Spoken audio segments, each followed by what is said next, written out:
अपने दिल पे हाथ रख के बताइए, क्या ये खबर आपको डरा नहीं रही? आरपीएफ कांस्टेबल जिनका काम था ट्रेन में सुरक्षा देना, यानी वो रक्षक थे, और वही भक्षक बन गए क्योंकि उनके पास आर्म राइफल थी और एक विवाद हो गया। उस विवाद में उस शख्स को ऐसा लगता है कि उसे इजाजत मिली हुई है कि वो अपनी आर्म राइफल का इस्तेमाल लोगों को ऐसे ही कीड़े मकोड़े की तरह मारने के लिए इस्तेमाल कर रहे, सिर्फ इसलिए कि ये आदमी जो है वो अंदर तक इस देश में फैलाई हुई नफरत की वजह से ज़ॉम्बी बन चुका है। जी हाँ, हर घर में ज़ॉम्बी बना दिए गए हैं। ये खबर देखिए, अब जयपुर से मुंबई की तरफ ट्रेन जा रही थी 2 घंटे की दूरी पर, अभी बस मुंबई से 2 घंटे की दूरी पर ही अभी थे कि उस वक्त अपने सीनियर को भी इस आदमी ने, चेतन सिंह नाम है, हाथरस का है, गोली मार दी और ट्रेन में मौजूद 3 दूसरे पैसेंजर्स को गोली मार दी जो मुसलमान थे। और जो इनका सीनियर था एएसआई मीणा, वो तो मुसलमान भी नहीं थे। और उसके बाद जो इस शख्स ने उनको मारने के बाद बात बोली है, इस देश में रहना है तो मोदी योगी कहना है। पाकिस्तान से ऑपरेट हुई हमारी मीडिया, यही मीडिया कवरेज दिखाई पता चल रहा हूँ, सब पता चल रहा है कहाँ पे काम पता चल रहा है। ये क्या कर अगर वोट देना है, अगर हिंदुस्तान में रहना है, मैं कहता हूँ मोदी और योगी एक दो है और आप ये भाग रहे। ये अपने आप में पूरा सार है इस बात को बताने के लिए कि इस देश में जो नफरत, जहर फैलाने वाली राजनीति इस वक्त की जा रही है, ये सब उसका परिणाम है।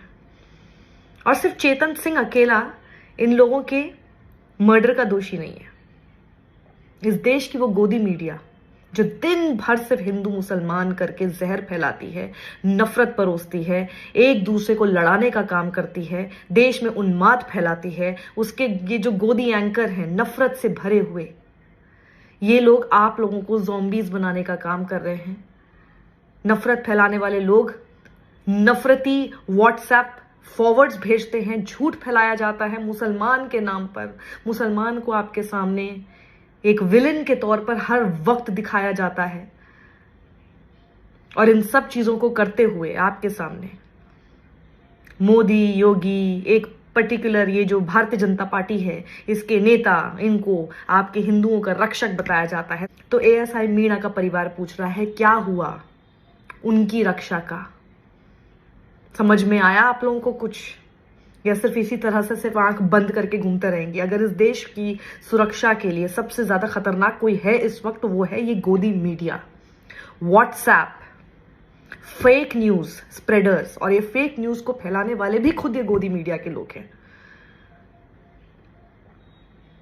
एक पॉलिटिकल पार्टी तो झूठ फैलाती है, लेकिन उसके झूठ को प्रोपेगेंडा की तरह आगे प्रोपेगेट करने का काम गोदी मीडिया करता है। इनकी डिबेट्स आप देख लीजिए, कितनी ये लोग रोजगार के ऊपर, आपके आम जीवन पर डिबेट्स करते हैं, और आप लोग इनसे पूछना भी जरूरी नहीं समझते।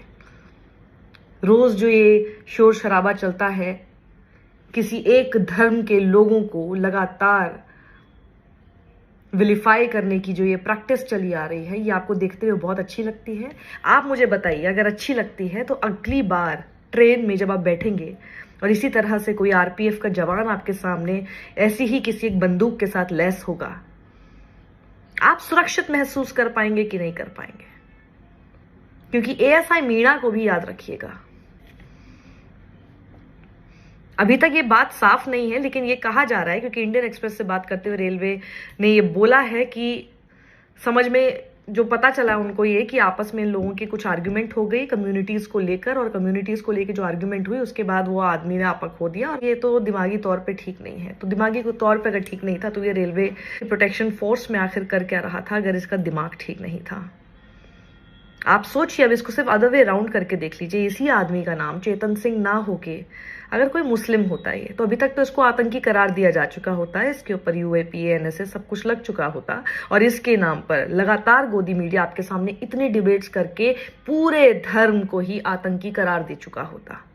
12 साल हो गए थे इसे सर्विस में। छुट्टी 12 दिन की छुट्टी लेकर ये वापस आ रहा था और 12 राउंड गोली इसने चलाई है अपनी आर्म राइफल से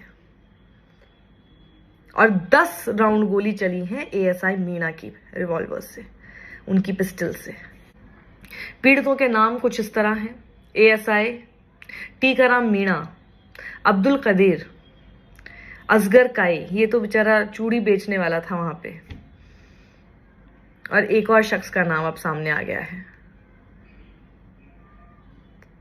वो भी मुसलमान ही है। क्या हासिल हुआ? और उसके बाद जब इन लोगों को मार दिया उसने, उसके बाद इसने कोशिश की उतर के भागने की भी। इसने जो चेन होती है अलार्म चेन, उसको खींचा और उतर के भागने की इसने कोशिश की, लेकिन बाद में इसने सरेंडर कर दिया पुलिस के पास जाकर।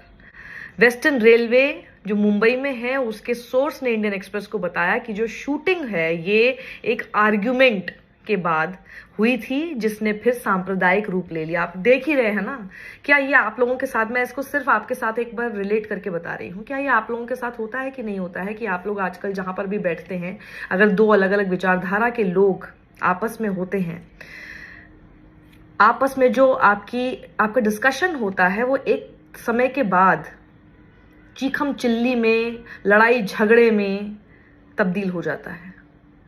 क्या ऐसा होना चाहिए था? पहले भी political parties, same political parties रही हैं इस देश में, लेकिन कभी भी हमारी चर्चाएं इस तरह नहीं होती थी कि हम एक दूसरे से लड़ाई झगड़े कर लें सिर्फ विचारधारा के नाम पर।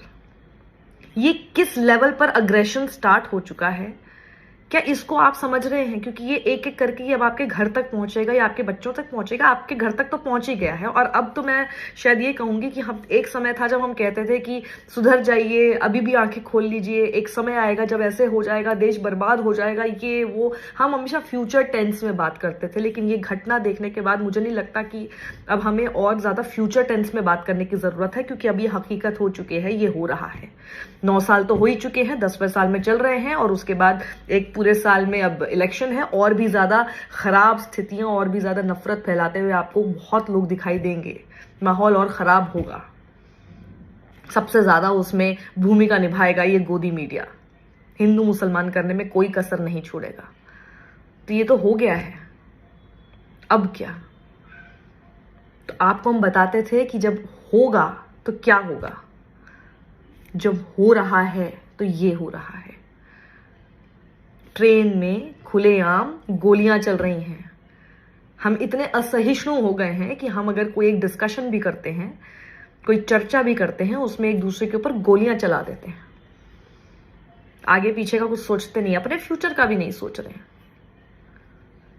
यहां तक ये राजनीति, ये घटिया घिनौनी राजनीति हमारे देश को, हम लोगों को लेकर आ गई है, और आगे न जाने कितना और बद से बदतर बनाएगी देश को ही नहीं, हमारे जीवन को भी।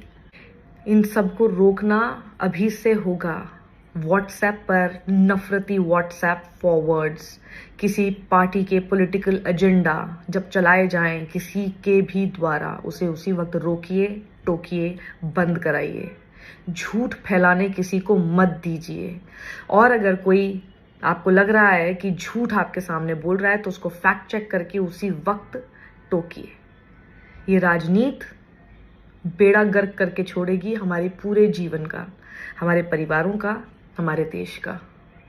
और ये नेता लोग बैठकर सिर्फ और सिर्फ चटकारे लेंगे, खुशियां मनाएंगे, एक बार फिर जीत कर आ जाएंगे, बार बार जीत जाएंगे। हारेगा कौन? कभी सोचा है इस बारे में?